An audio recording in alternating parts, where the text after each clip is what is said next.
Yeah. So the question is, did our process did our process change? And you're talking about just the overall how a bill becomes a law kind of thing.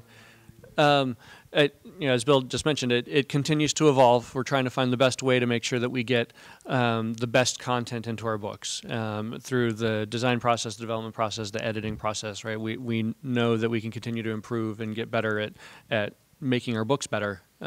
So it is, in general, sort of flow the same as a lot of the third edition books, especially the last part of the third edition products, where we would have the design and then development and then the editing. But I think it's a lot more fluid in the sense that we do have much more communication and back and forth discussions or banter or debates about the mechanics or the story in the books, and it isn't quite as black boxed as perhaps it might have been a few years ago, but it continues to evolve. Can I take it one for a second? I actually started with TSR all the way back in 1991, and I've been in the job since then. Through the move to Wizards. When I was first working back in second edition, we did not have any formal development process. It was essentially a designer, and then it went straight over to an editor. And another thing we used to do differently is we a lot of times would assign single designers to big projects, which means that you're knocking somebody kind of out of the loop for, in a lot of cases, as much as like 5-6 months at a time. If somebody's going to be working on a big, 200-page plus campaign setting or something, that guy might have you might have a single guy on that who's going to vanish for half a year all in one project. And sometimes by having that single vision, that single voice in a product, you can get things that are pretty striking. For example, Zeb Cook's vision in Planescape, I think, is an example of some of the better aspects of that process. Is you can have somebody really drive, like one unique vision and do something that's pretty idiosyncratic. But we have found around the beginning of third edition, in order to try to keep a better handle on the evolution of the game, we first of all instituted a process that we would call a rules review process, where before we would actually publish like new big rules elements, we would submit them to a sort of council of designers and editors, and try to make sure that we were doing stuff that was good and was not broken, that was not going to have unfortunate consequences elsewhere down the line. And that rules review process eventually iterated into a formal development step, which we've had in place now for probably about 7 or 8 years. We find it's actually very useful to have a set of a few folks in the department who can concentrate very, very closely on making things better.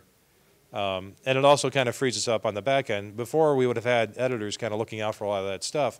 That's a tough skill set to ask somebody to be able to both develop something mechanically, to be able to eyeball game effects, game consequences, and also to be a real whiz at the picayune type stuff that editors need to be able to be good at. Splitting that job up essentially and to say, no, we need dedicated mechanics experts, and then we can have editors concentrate on polishing, refining. Now, we still have a fair amount of crossover, right? I'm not saying that Steve here is illiterate because he's the chief developer, right? The developers obviously can and do notice things about story, about presentation, make suggestions, give us feedback to the design, work to improve those things as they can, but it's not necessarily their chief focus. And likewise, editors further on, when they catch things that look bizarre mechanically, will certainly come back to the developers and say, hey, this seems to be saying this. Is this really what it's supposed to do? And we have some editors who are very sharp, obviously, game mechanics too. So as Steve says, it's not really a black box. There are definitely shades of gray where at both the design to development turnover and then the development to editing turnover, where people are communicating back and forth about what we're working on. I'm just curious because as you become more software, you develop software, the processes you develop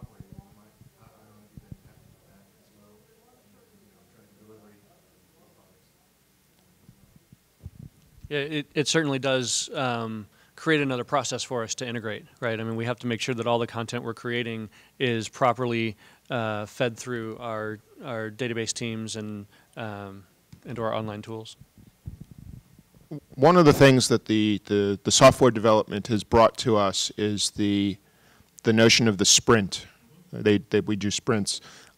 We've found that very useful for what we would call products of opportunity, and things like the Castle Ravenloft board game was done with a sprint method as opposed to our traditional much longer planned process. So we use it for certain things, but you know, developing software is a slightly different set of expertise than what we do. But yes, if we can learn from them, we've been trying to. I do want to say one more thing, by the way. Like I was saying, that we used to have like single designers assigned to long projects a lot more, like way back in the day. These days, we tend to gang tackle things a lot more. It lets us reduce our cycle. Yeah. It lets us reduce our cycle time because if you get 4 or 5 people working on something all at the same time, you can accomplish in a matter of like 6 or 8 weeks work that a single guy would have had to be on for 5, 6 months. It helps us be more nimble. Plus, it also helps, obviously, 3 or 4 or 5 people all examining the same idea are going to beat the weak spots out of it in a hurry, right? It's a difficult process sometimes to kind of push your precious baby out there and say, all right, I want to take shots at it now. But the good news is you rarely wind up with things that are rarely horrendously broken or just off the mark because. That's also how we do gamma work, actually. Yeah, we think so. Green shirt. What happened to that D&D Insider online dungeon builder tool? It was like, I think it was advertised like the very beginning. I kind of disappeared that. With all of our digital stuff, when it's ready, we'll announce it. Or is it still like on the back burner, sort of? I've said what I will. In front. I have a question about the psychic power source. I know the psychic power is out, and I don't think I have it in my hands yet. Is it in the booth?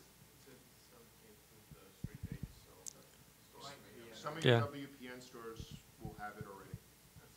I'm wondering though about some of the content. If I know there were a lot of disagreements or non-approval, we'll say, for the way the psychic power source has been handled with the PowerPoints, with the being at will being able to scale, and essentially, for some people's opinion, being greater than some of the other at wills. I'm wondering if there's been any kind of redesign with how psychic PowerPoints are being handled. So the question is about the psionic PowerPoints and the how we're addressing them in Psionic Power and what we did in Player's Handbook. So Psionic Power continues to follow the model that Player's Handbook 3 has. And it is true that the at-wills allow the psionic characters a little bit more flexibility for how they want to spend their PowerPoint and essentially gain their encounter power output that a normal character would have. And it was one of those things where we looked at how do we balance the idea of PowerPoints and this expenditure of PowerPoints either on a daily or an encounter level. We looked at both of those and eventually decided that an encounter level was better. And what does that do to game balance? And in some cases, there are some powers that are really good if you can use them multiple times in a row. That also is true if you have a character like a fighter or a wizard who takes powers that days with every single power that they can, right? But yes, there is more versatility in the scions. We recognize that. They're a little cut above, but we don't feel that we need to go back and revise the PowerPoint system to bring them in line generally. So they're still basically you feel it's still in the range of what a player should be able to do in the options. Yeah, I mean the players get. I mean they get their at will powers. Their encounter powers are effectively tied to their at will powers. They don't have the flexibility of choosing like a cleric might have a temporary hit point granting power and as his at will, but then can do something else with his encounter powers, heal, true healing, or something, or not true healing, but whereas a psionic character would essentially get it thematically tied. Once he chooses his at will, his encounter powers options are already chosen for him as well. The number of power points the characters get is slightly less in terms of there's a die comparison we use for power points where every 2 power points is effectively a die of power in an encounter power. Sonic characters get half a die hit on that, so their total output in an encounter is a little less. But they have the flexibility to use the right power at the right time, which might make them more effective in a particular situation if they're geared, if they have the right power for it. I want to just add a bit of a counterpoint on that, and that is consider a 10th level wizard and a 10th level scion. It's a boss fight. The 10th level wizard says, you know, in this fight, I'm going to pop every encounter power I got. And I'm going to use 2 dailies, too, plus a couple of strong utility powers. A Scion has a real hard time keeping up with that output because of the way that the psionic power points are scaled, right? They're not really built to be able to drop multiple powers that are effectively multiple dailies in the same encounter, whereas a guy who doesn't have to track power points, like the wizard, could conceivably husband his resources for that big boss fight and throw out some really obnoxious amounts of output if he had a mind to. Yeah, it's also harder for the Scion to blow his top level encounter power multiple times, right? That by fully augmenting his best encounter power or best at will power. Let's go in the back. Sorry. Relative to pre-monster manuals, it seems like you guys have gotten a lot better at creating monsters that are more of a threat for the party. Damage has gone up, hit points on souls has gone down. Has there ever been any plans on going back through like DDI and updating creatures from Monster Manual 1 and 2 to bring them kind of on par up to 3? So the short answer is we talk about it, right? We don't have the specific plans right now to do that. Is that correct? That's correct. So, I mean, the monsters yeah. still work. Some of the new ones are a little, I mean, we've been play testing, you've been play testing.